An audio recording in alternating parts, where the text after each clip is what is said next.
Hey everyone, how are you? Hope कि आप अच्छे होंगे। और आज की वीडियो में हम एक कमाल का कंपैरिजन बताने वाले हैं मैकेनिकल इंजीनियरिंग करने के फायदे। देखो, इसलिए मुझे वीडियो रिपीटेड वीडियो बनानी पड़ती है क्योंकि मैकेनिकल इंजीनियरिंग एक ऐसी ट्रेड है जिसमें अपग्रेड होता रहता है, चीज़ें एड ऑन होती रहती हैं। तो मुझे चीज़ें बताना बहुत ज़रूरी है आप लोगों को। और अगर पहली बार आप लोग करियर अड्डा चैनल पे आए तो चैनल सब्सक्राइब कर लीजिए और बेल आइकन को प्रेस कर दीजिए ताकि हर वीडियो की प्रॉपर नोटिफिकेशन आप लोगों को मिलती रहे। अब बात करते हैं मैकेनिकल इंजीनियरिंग करने के क्या फ़ायदे हैं और कौन से लोग मैकेनिकल इंजीनियरिंग करने आए हैं। सबसे पहली बात कि देखो, मैकेनिकल इंजीनियरिंग में इंडस्ट्री में एक रिवोल्यूशन हो रहा है, एक बदलाव हो रहा है, एक बड़े बदलाव से इंडस्ट्री गुजर रही है। और वो बड़ा बदलाव कुछ और नहीं, देखो हर टाइम बदलाव होता रहता है। पहले बदलाव 20 साल, 15 साल, 25 साल ऐसे होता था। अब बदलाव साल भर, 2 साल, 3 साल, मतलब इतनी जल्दी जल्दी हो रहा है ना कि शायद कन्फ्यूज़न होने लगी है लोगों को। और मैकेनिकल इंडस्ट्री में भी उसी तरह से बदलाव हो रहा है। तो ये बदलाव आपको एक्सेप्ट करना पड़ेगा। और अगर आप इस बदलाव को एक्सेप्ट नहीं करोगे गाइस, तो ट्रस्ट मी, आपका करियर स्पॉयल हो सकता है। सबसे बड़ी बात, मैकेनिकल इंजीनियरिंग अगर अब करते हो, आप करंट टाइम में करते हो, जैसे 2023 में एडमिशन आपने लिया, 24, 25, 26, 27 में आप पास आउट हो जाओगे। तो जब 27 में पास आउट हो गए तो मैकेनिकल इंडस्ट्री पूरे बदली बदली नजर आएगी आपको। अभी जो मैकेनिकल इंडस्ट्री है 2027-28 में जो लोग पास आउट होंगे उनके लिए बड़ा रिवोल्यूशन होगा, बड़ा क्रांतिकारी होगा। मैकेनिकल इंडस्ट्री में आप लोगों को इलेक्ट्रिक व्हीकल, इलेक्ट्रिक स्कूटर तो चल रहे हैं, इलेक्ट्रिक मोटरसाइकिल भी बहुत ज़्यादा आ जाएंगी, बहुत सारी कंपनियों के आ जाएंगे, इलेक्ट्रिक कारों का भरमार होगा। तो अभी हमारे सिलेबस में, हमारे अपडेटेड सिलेबस में आई थिंक ये आना चाहिए कि इलेक्ट्रिक व्हीकल जैसी चीज़ों को ऐड करना चाहिए, आईओटी को ऐड करना चाहिए, ऑटोमेशन की एडवांस चीज़ें आ रही हैं, एडवांस प्रोग्रामिंग ऑटोमेशन की एडवांस लैंग्वेज आ रही है, तो उन सब चीज़ों पे काम करना चाहिए।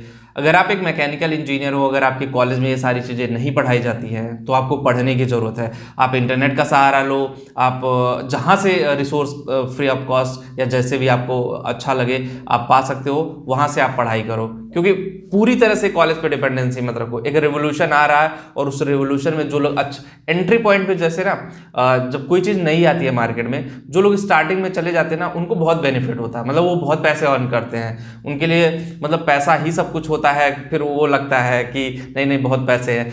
बाद में जो लोग एड ऑन होते हैं ना वो उतना पैसा नहीं कमा पाते हैं। तो ईवी में आप लोग जाइए, इलेक्ट्रिक व्हीकल, मैकेनिकल इंजीनियरिंग, चाहे आप बीटेक कर रहे हो, पॉलिटेक्निक कर रहे हो, इलेक्ट्रिक व्हीकल की मार्केट भाई बड़ी ऑसम है। और इस मार्केट में जाकर के आप बहुत पैसे अर्न कर सकते हो। और ये आप पे डिपेंड करता है कि आप उसको किस तरह से लेते हो और किस तरह से उस चीज़ को एनालाइज करते हो। अगर आप सही तरीके से लेते हो तो मैकेनिकल इंजीनियरिंग के बाद आपका करियर बड़ा लंबा चला जाएगा और आप बहुत पैसे अर्न कर ले जाओगे। मैकेनिकल इंडस्ट्री में ऐसा नहीं है कि पेट्रोल और डीजल कारें या डीजल गाड़ियां बंद हो जाएंगी या डीजल व्हीकल जितनी भी हैं वो बंद हो जाएंगी, ऐसा नहीं है। विल टेक टाइम, हो सकता है आने वाले 10 सालों में पूरी तरह से रिप्लेस हो जाए, क्योंकि पॉल्यूशन इतना ज़्यादा फैल रहा है, एनवायरनमेंट इतना पॉल्यूटेड हो रहा है, बहुत सारी चीज़ें हो रही हैं। तो उन सब चीज़ों को माइंडसेट में रखते हुए आपको अपना माइंडसेट थोड़ा चेंज करने की ज़रूरत है। जब तक आप अपना माइंडसेट चेंज नहीं करोगे तब तक शायद आप मैकेनिकल इंडस्ट्री में आगे नहीं बढ़ पाओगे। पहले एक टाइम था मतलब स्किल होना उतना ज़रूरी नहीं था, आपके पास डिग्री होना बहुत ज़रूरी था। अब करंट टाइम में स्किल्ड हो तो आपके लिए जॉब अपॉर्चुनिटी बहुत है। और मैकेनिकल अगर आप करते हो, ट्रस्ट मी गाइस, चाहे टूल से हो चाहे प्रोडक्शन से हो, दोनों में अपॉर्चुनिटी बहुत ज़्यादा है। ये तो मैंने कोर बताया है, उसमें भी स्टेप होता है कि मान लो कोई चीज़ मैन्युफैक्चरिंग होती है, उसकी एक पाइपलाइन होती है कि भाई ये पार्ट यहाँ होगा, ये पार्ट ऐसे होगा, फिर ऑटोमेशन के थ्रू उसको ज्वाइन किया जाएगा। उस प्रोसीजर में बहुत सारे इंजीनियर्स, बहुत सारे मैन पावर, बहुत सारी टेक्नोलॉजी, बहुत सारी चीज़ें एड ऑन होती हैं। सिर्फ एक फील्ड में, ऑटोमोबाइल इंडस्ट्री के बारे में मैंने बात की। इसी तरह प्लांट बेस्ड जॉब है, प्लांट में भी बहुत सारी टेक्नोलॉजी यूज हो रही है। इसी तरह से ट्रांसफार्मर मैन्युफैक्चरिंग की बहुत सारी कंपनियां, वहाँ पे भी जॉब है। आप ड्रोन की कंपनियां आ रही हैं, ड्रोन टेक्नोलॉजी को एड ऑन कर रही हैं, तो ड्रोन टेक्नोलॉजी भी सीख करके आप मैकेनिकल इंडस्ट्री में आगे जा सकते हैं। मतलब ओवरऑल कहा जाए तो मैकेनिकल इंडस्ट्री में जाने के लिए आपके रास्ते बड़े अच्छे अच्छे हैं, लेकिन आप किस रास्ते पे जा रहे हो ना, ये बहुत बड़ा मैटर करता है। तो आप अगर सही रास्ते पे जा रहे हो और सही चीज़ों को सीख रहे हैं तो ऑब्वियसली गाइज आपके लिए ह्यूज अपॉर्चुनिटी है।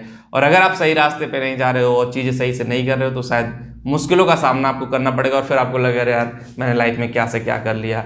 तो मेरा काम था आपको बताना एग्जैक्टली कि क्या चल रहा है मैकेनिकल इंडस्ट्री में, और जिन लोगों को करियर काउंसलिंग चाहिए, कंफ्यूजन है करियर में कि किस तरह से आगे बढ़े, किस तरह से करियर को आगे लेकर के जाए, तो आप लोग career-education.com पे जा करके मेरे से कंसल्टिंग सर्विसेज ले सकते हैं। उसका भी लिंक मैंने डिस्क्रिप्शन दे दिया, एक बार जा करके आप लोग जरूर देखिए। मिलते हैं आपसे नेक्स्ट वीडियो में। Thank you.